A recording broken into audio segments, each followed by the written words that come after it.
최근에 그 히즈윌의 사랑 안에는이란 찬양을 부른 적이 있는데 그 가사에서 하나님 안에서는 두려울 일이 없다 이런 가사가 있었는데 제가 너무 세상 속에서 이런저런 문제로 걱정을 많이 하고 있더라고요. 그래서 하나님 안에서는 두려워할 일이 없는데 내가 괜한 걱정을 하고 있었구나 이런 생각을 하게 되었습니다. 새로운 찬양을 알게 되었을 때인데요. 그 인간 관계 속에서 많이 힘들 때 마커스 워십의 주만 의지해라는 찬양을 알게 됐었어요. 네, 참 가사랑 너무 딱 맞았던 게 제 삶이 너무 작아 보였고요. 제가 헤쳐나갈 수 없는 것처럼 보였고요. 되게 불필요한 불안감 속에 빠져 있었던 것 같아요. 근데 결국에는 시간이 지나면 해결될 수 있는 문제고 하나님께서 환난을 주실 때 그걸 헤쳐나갈 힘도 주실 텐데 믿음이 작아서 문제가 커 보였던 것 같아요. 그래서 그 찬양을 많이 들으면서 오히려 교만했던 것 같아서 하나님 앞에 고백했던 것 같고요. 많이 깨어졌던 경험입니다.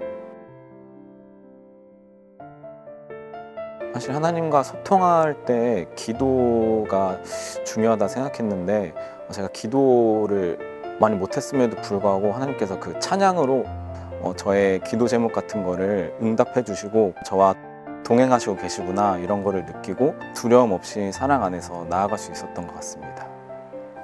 찬양하는 사람이지만 아무래도 음악을 전공하는 사람이다 보니까 무대 위에 서면 완벽주의가 되게 있고요. 실력에 대한 걸 내려놓기 어려울 때가 되게 많은데요. 오히려 컨디션이 안 좋고 뭔가 준비가 안 돼 있을 때 더 성령님을 더 느끼는 것 같아요. 찬양은 되게 마음으로 하는 거고 영혼으로 드리는 거다라는 생각을 많이 하게 되기도 하고요. 그런 게 약해질 때마다 하나님께서 되게 신기하게 장애인들 찬양을 많이 들려주세요. 그러니까 음악적인 기술적으로 보면은 뛰어나다고 말하기 참 어려운 찬양인데도 기를 쓰고 찬양하는 그 장면들이 되게 인상 깊었고 저렇게 찬양하는 거구나 라는 걸 항상 좀 보여주시는 것 같아요. 그래서 어떤 실력이나 무대 완성도보다는 내가 주님 앞에 어떤 마음으로 서 있는가, 어린아이와 같은 찬양할 수 있어서 감사하다는 마음을 잘 가져야겠다는 그런 생각을 많이 주시는 것 같아서 그럴 때마다 좀 성령님의 동행하심을 많이 느끼는 것 같아요. 여러분 구세군 아시죠? 12월 되면 딸랑딸랑 종을 치면서 불의옷을 도웁시다. 그 구세군을 처음 만드는 데 쓰임받은 사람이 윌리엄 부스라는 분이에요. 근데 이분은 참 좋은 습관이라고 해야 될까? 그것이 있었는데 매일 아침에 일어나면 자신이 구원받았던 그날을 잊지 않고 싶어서 자기가 노숙자였을 때 입고 다니던 다 떨어진 그 양복을 걸어놓고 계속 바라보았다고 합니다. 이분은 훌륭한 사역을 많이 감당했고 구세군을 만들었습니다. 그래서 이후에는 물질적으로도 형편이 많이 나아졌을 거예요. 좋은 양복들도 살 수 있었겠죠. 그런데 왜 다 떨어진 이 양복을 옷장에 항상 걸어놓고 구원받은 날, 내가 정말 가난하고 비참하게 살아서 소망이 하나도 없었을 때, 그때 절망 속에서 복음을 들었던 그날 입고 있었던 그 누더기 옷을 계속 바라봤을까요? 그것은 구원의 감격을 잊어버리지 않기 위해서였습니다. 그래서 그 힘들었던 생활에서 매일, 그리고 정말 주님께로 매일 새롭게 주님을 만나는 그 감격을 가지고 살았던 것이죠. 여러분, 우리 속에 예수님을 믿어서 우리 속에 생긴 이 구원의 감격, 이걸 또 다른 말로 영적인 생명이라고 해요. 이 영적 생명을 지키기 위한 노력이 필요합니다. 예수님을 믿어서 받은 이 구원에 대한 감격을 유지하고 더 활발하게 하기 위한 수고가 필요한 것입니다. 우리 개혁주의 생명신학의 네 번째 주제는 영적 생명 운동입니다. 예수 생명, 예수 생활, 이것이 개혁주의 생명신학의 핵심인데요. 영적 생명 운동은 예수 그리스도를 믿어서 내 안에 생겨난 이 영적 생명을, 이 새로운 생명을 유지시키고 활발하게 하는 것입니다. 그래서 영적 생명 운동을 정리하면 이렇습니다. 개혁주의 생명신학은 예수 그리스도의 복음으로 사람을 변화시키며 우리 속에 그리스도의 영을 회복시키는 영적 생명 운동이다. 여러분, 오늘 강의의 포인트는 영적 생명, 이 새 생명의 소중함과 그 능력입니다. 자, 그러면 먼저 영적 생명이 무엇인지를 좀 설명해 드리겠습니다. 요한복음 6장 53절, 예수께서 이르시되 내가 진실로 진실로 너희에게 이르노니 인자의 살을 먹지 아니하고 인자의 피를 마시지 아니하면 너희 속에 생명이 없느니라. 54절, 내 살을 먹고 내 피를 마시는 자는 영생을 가졌고 마지막 날에 내가 그를 다시 살리리니. 자, 여러분 잘 보세요. 이 말씀을 듣고 있는 이 너희는 지금 살아있는 사람이에요. 살아있는 사람. 인자의 피를 마시지 아니하면 너희 속에 생명이 없다. 만약에 지금 너희가 칼로 목베임을 당하면 생명이 없다. 지금 당장 숨이 끊어지면 생명이 없다. 이렇게 말씀하셨다면 육체의 생명을 말씀하시는 거죠. 그런데 살아있는 사람에게 너희가 인자의 피를 먹고 마시지 않으면 생명이 없다. 살아있는 사람에게 말씀하세요. 그리고 또 보십시오. 인자의 피, 다시 말해서 예수님께서 십자가에서 흘리신 이 피를 믿지 않는다고 해서 여러분 우리가 지금 당장 죽습니까? 우리의 호흡이 당장 멈추지는 않잖아요. 그러므로 지금 말씀하시는 것은 육적인 이 생명과 전혀 다른 종류의 생명, 영적인 생명인 것입니다. 저와 여러분이 이런 영적인 생명을 가지고 있으니까 얼마나 감사합니까? 자, 요한복음 3장에 보시면 예수님께서 니고데모를 만나십니다. 밤에 니고데모가 예수님을 찾아옵니다. 그런데 이 니고데모는 바리새인이었고 그 당시 정치적, 영적인 지도자였어요. 그런데 이 사람에게 예수님 뭐라고 말씀하시느냐 하면 거듭나지 아니하면 하나님 나라를 볼 수도 없다. 이렇게 말씀하세요. 거듭나지 아니하면. 자, 여기에 나오는 거듭난다. 이 거듭난다라는 표현이 뭐냐면 다시 태어난다는 것이에요. 또는 위로부터 태어난다라는 말씀이죠. 그러니까 지금 살아있는데 내가 육적인 생명을 가지고 움직이고 먹고 다 하는데 다시 태어나는 새로운 생명이 있다는 것입니다. 이 거듭남, 영적인 생명이 없으면 겉으로는 뭐 영적인 지도자고 어떤 위치에 있고 이렇게 해도 하나님 나라를 볼 수도 없다. 이렇게 말씀하세요. 여러분 20세기 최고의 이 전도자라고 일컬어지는 빌리 그레함 목사님 여러분 잘 아시죠? 빌리 그레함 목사님의 이 마지막 일생의 마지막 전도 집회가 오래전에 뉴욕의 큰 공원에서 열렸습니다.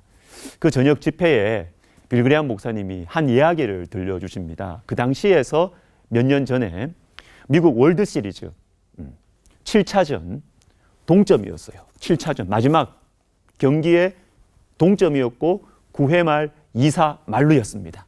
늘 이야기는 이렇게 시작되죠. 2사 만루에 홈런을 친 겁니다. 홈런.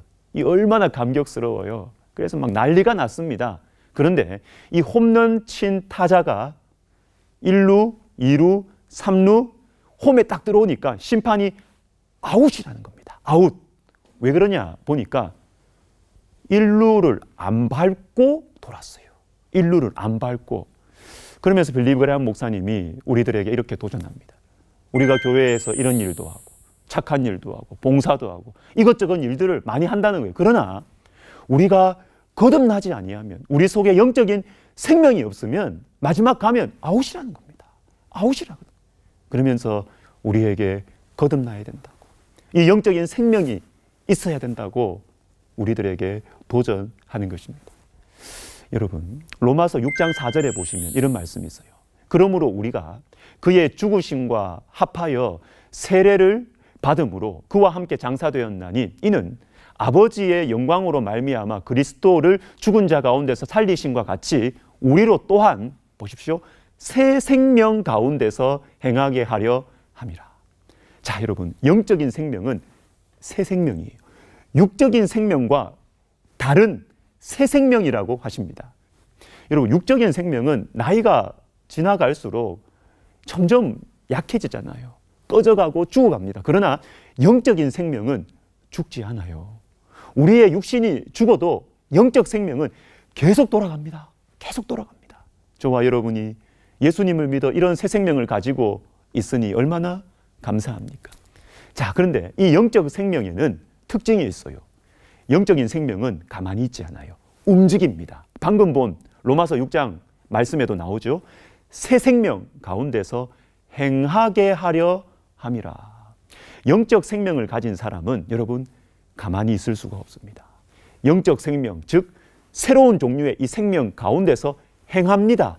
변화가 일어나는 것이죠. 여러분, 예수님을 믿으면 우리 속에 영적인 생명이 확 심겨집니다. 이 영적인 생명은 살아서 역사하고 언제든지 다시 불길로 타오르기 위해서 딱 준비를 하고 있습니다. 여러분, 요한복음 11장에 나사로가 살아나오는 사건을 한번 보십시오. 이 말씀을 하시고 큰 소리로 나사로야 나오라, 나오라 부르시니, 나사로야 살아나라가 아닙니다. 나오라고 하십니다. 죽어 있었으면 나사로야 살아나라 하셨을 텐데 죽은 것이 아닌 것이죠. 나사로는 살아 있었던 것입니다. 그러니까 나사로야 나오라. 육적인 생명은 나사로가 죽었을지 모르지만 나사로 속에 있는 이 영적인 생명은 살아 있었던 것이죠. 나사로야 나오라. 여기에서 저는 영혼과 교회를 향한 희망을 가지게 돼요. 뭡니까? 생명의 말씀이 들려지기만 한다면 우리가 섬기는 교회, 우리의 영혼은 다시 살아날 수가 있습니다. 왜냐하면 우리 안에 주님이 주신 이 영적 생명은 지금도 살아있기 때문입니다. 주의 성령께서 터치하시기만 하면 언제든지 영적인 생명은, 우리 속에 있는 영적인 생명은 살아날 수가 있는 거예요. 제가 목회를 하다가 간혹 신앙생활을 몇 년간 또는 몇십 년간 안 하시다가 교회에 나오시는 분들을 만납니다. 이 방학을 너무 오래 하셨어요. 이분들은 이전에 신앙생활을 했습니다. 청년 시절에 또는 어릴 때 교회 다녔어요. 그리고 눈물 흘리면서 기도도 했고 성령 체험도 한 분들도 많아요. 그런데 이런저런 이유들로 한참을 방학을 하시다가 교회에 오랜만에 나오시는 분들이 계십니다. 또 교회는 잘 다니시는데요, 이 안과 밖에 여러 가지 인생의 형편들과 어려움들 때문에 이 마음이 너무 힘들어서 또 상처받아가지고 깊은 영적인 침체에 빠져가지고 한 1년 정도 기도를 전혀 안 하시는 분들도 만납니다. 이분들은 마음이 너무 차가워져가지고 기도도 못 하겠고요, 찬송도 못 부르겠다고 하십니다. 그런데 다시 살아날 수 있습니다. 그 속에 10년 전이든 20년 전이든 분명히 예수님을 구주로 영접해서 그 속에 영적인 생명만 있다면, 이 영적인 생명, 이 새 생명의 씨앗만 그 속에 있다면 반드시 다시 살아날 수가 있는 것입니다. 아무리 약해져 있어도요, 아무리 오랫동안 쉬었어도 살아날 수 있고, 다시 기도할 수 있고, 다시 찬송할 수 있고, 다시 일어설 수 있다라는 것입니다. 저는 여기에서 한국 교회의 희망을 봅니다. 여러분, 육적인 생명은 세월이 갈수록 약해지고 추해지지만 이 새 생명, 영적 생명은 세월이 갈수록 점점 강해집니다. 고린도후서 4장 16절을 보시면, 그러므로 우리가 낙심하지 아니하노니 우리의 겉사람은 낡아지나 우리의 속사람은 날로 새로워지도다. 자, 여기에 나오는 이 겉사람은요, 육적인 생명이 지배하는 우리의 육체를 말합니다. 우리 육체는요, 아무리 가꾸고 아무리 관리해도 어쩔 수가 없어요. 낡아지고 못나지고 약해집니다. 그래서 60대가 되면 외모에 평준화가 일어난다 그러잖아요. 얼마나 감사해요. 아무리 젊었을 때 예쁘고 잘생겨도 60대 가면 다 쭈글쭈글 또 배 나오고 똑같아요. 그러나 여러분, 속사람, 이 영적 생명이 지배하는 우리의 속사람은 날로 새로워집니다. 쇠하지 않아요. 약해지지 않습니다. 나이가 들어가면서 입맛도 떨어지고 다리도 아프고 허리도 고장나고, 그래서 병원도 자주 다녀야 하지만 하나님을 의지하는 마음, 이 천국을 사모하는 마음은 나이가 들수록 점점 더 강해지는 것입니다. 여러분, 이런 차원에서 우리는 강해져야 합니다. 강해질 수 있습니다. 이것이 정상이에요. 혹시 나이가 들어가시면서 여러분 신앙이 점점 더 안 좋아지십니까? 혹시 지금 저는 교회 봉사를 하시느냐 마시느냐, 제가 이거 말하는 게 아닙니다. 교회 일 말하는 거 아니에요. 몸이 약해지면 당연히 예전처럼 몸으로 섬기는 건 어려워요. 그러나 그런 것들 말고 우리 안에 새 생명이 있습니까? 우리 안에 이 새 생명, 영적 생명이 있다면 당연히 들어야 되는 그 마음들 있어야 됩니다. 그 마음이 뭐냐면 얼마 남지 않은 내 인생 주님과 좀 더 가까이 지내고 싶다. 나 조금 있으면 천국 가게 되는데 주님과 더 가까이 지내고 싶다. 기도하면서 살아야지. 내가 남은 인생 주님을 위해서 뭘 할까? 여러분 빌립보서 1장 23절에 내가 그 둘 사이에 끼었으니 차라리 세상을 떠나서 그리스도와 함께 있는 것이 훨씬 더 좋은 일이라. 그렇게 하고 싶으나 24절 내가 육신으로 있는 것이 너희를 위하여 더 유익하리라. 여러분 이 마음이죠. 이 마음. 주님을 만나고 싶은 이 마음. 여러분 이것은 우리 속에 있는 이 영적인 생명이 있기 때문에 가능한 것이고 이것은 세월이 갈수록 나이가 들어가면서 점점 더 커져가는 것입니다. 이런 일들이 우리 속에 있었으면 좋겠어요. 여러분 한 가지 더 생각해 보아야 될 것이 있어요. 그것은 영적인 이 생명, 영적 생명의 전달입니다. 전달. 다음 세대로 이 영적 생명이 이어져야 되는 것입니다. 자, 여기에 관한 중요한 본문이 있는데요. 요한 1서 1장 1절부터 4절입니다. 자, 읽어드리겠습니다. 태초부터 있는 생명의 말씀에 관하여는 우리가 들은 바요, 눈으로 본 바요, 자세히 보고 우리 손으로 만진 바라. 이 생명이 나타내신 바 된지라. 이 영원한 생명을 우리가 보았고 증언하여 너희에게 전하노니 이는 아버지와 함께 계시다가 우리에게 나타내신 바 된 이시니라. 우리가 보고 들은 바를 너희에게도 전함은 너희로 우리와 사귐이 있게 하려 함이니 우리의 사귐은 아버지와 그의 아들 예수 그리스도와 더불어 누림이라. 우리가 이것을 쓰면 우리의 기쁨이 충만하게 하려 함이라. 자, 여러분 잘 보십시오. 여기에 나오는 우리가 나오고 너희가 나와요. 자, 여기에 나오는 우리는 사도 요한을 비롯한 신앙의 1세대들입니다. 1세대. 우리 할아버지, 할머니, 증조 할아버지. 이 사람들은요, 이 신앙의 1세대들은 예수님의 가르침을 직접 들었습니다. 예수님의 기적들을 직접 봤습니다. 예수님을 만져봤습니다. 예수님의 목소리를 들었습니다. 사도 요한 같은 경우에는 예수님의 품에도 안겼어요. 부활하신 예수님도 만났습니다. 그래서 읽었던 말씀에 영원한 생명을 보았다, 손으로 만졌다 이렇게 고백해요. 그런데 세월이 지나가면서 이분들이 한 분, 두 분 천국에 가시죠. 그리고 교회에는 그 빈자리를 누가 채웁니까? 그 1세대 우리의 자리를 이제는 너희, 즉 신앙의 2세대, 3세대가 대신 채우는 것이죠. 그런데 이때 문제가 되는 것이 뭐냐면 사귐의 문제가 생겨요. 사귐.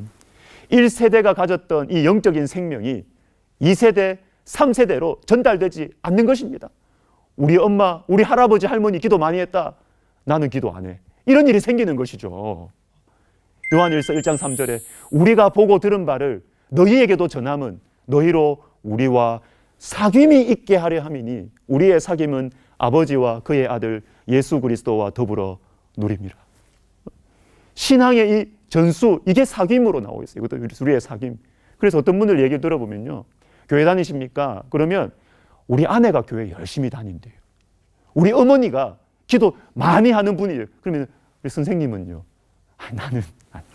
나는 우리 어머니가 열심히 기도했기 때문에 나도 천국 갈 거다. 여러분 그렇지 않습니다. 여러분 그렇지 않습니다. 어머니의 하나님, 아버지 하나님, 할아버지 하나님이 이제 나의 하나님으로, 내 자녀들의 하나님으로 이어지는 것이죠. 이어지는 것이죠. 이게 영적 생명의 전달. 여러분 이것을 위해서, 우리와 너희의 사귐을 위해서 우리가 기도하고 노력해야 할 것 같습니다. 영국의 유명한 기독교 사상가인 C.S. 루이스, 이 스크루테이프의 편지라는 이 책에 나오는 내용 제가 읽어드리면서 이번 시간을 마무리하도록 하겠습니다. 이 책은요, 이 마귀들 사이의 이 대화예요. 삼촌 마귀가 이 조카 마귀에게 어떻게 그리스도인들을 넘어뜨릴 수 있는지 작전 지시를 하는 이런 방식을 통해서 우리의 영적인 삶에 대한 이 소중한 지혜들을 가르쳐 주고 있습니다. 자, 이 책에 나오는 원수는 예수님을 말하고 이 책에 나오는 환자는 그리스도인을 말합니다. 한번 들어보십시오. 한 부분입니다. 다른 젊은 유혹자들처럼 깜짝 놀랄 만한 죄악을 보고 싶어 안달난 꼴이 보이는구나. 하지만 명심하거라. 중요한 것은 내가 환자를 원수에게서 얼마나 멀리 떼어 놓느냐 하는 것 한 가지뿐이다. 자, 여러분, 마귀가 우리에게 쓰는 중요한 이 한 가지 방법이 뭐냐면 예수님과 자꾸 멀어지게 하는 것입니다. 멀어지게 하는 것입니다. 사랑하는 여러분, 예수님과 가까이 하시기를 바랍니다. 이것이 우리가 사는 길이에요. 여기에 바로 영적인 생명이 있습니다. 시편 65편 4절에 주께서 택하시고 가까이 오게 하사 주의 뜰에 살게 하신 사람은 복이 있나이다. 시편 73편 28절에 하나님께 가까이 함이 내게 복이라. 뭐가 복입니까? 하나님을 가까이 하는 것, 하나님과 가까이 사는 것, 하나님과 가까이 교제하는 것. 여러분, 이것이 우리의 복이에요. 부디 주님과 가까이 함으로 영적 생명이 풍성한 인생, 이 영적 생명을 나만이 아니라 우리 자녀들에게, 우리 손주들에게도 전달해주는 참으로 의미 있는 인생을 살아가는 저와 여러분이 되시기를 예수님의 이름으로 축복합니다. 기도하겠습니다.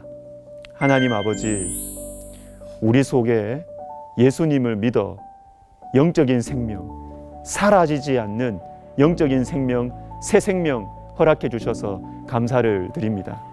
주님, 그러나 우리의 이 생명이 우리 속에서 계속해서 뜨겁게 타오르고 그리고 다음 세대로 이어질 수 있도록 주님, 저희들의 영혼을 깨워주시고 주님, 저희들을 사용하여 주시옵소서. 예수님의 이름으로 감사하며 기도하옵나이다. 아멘.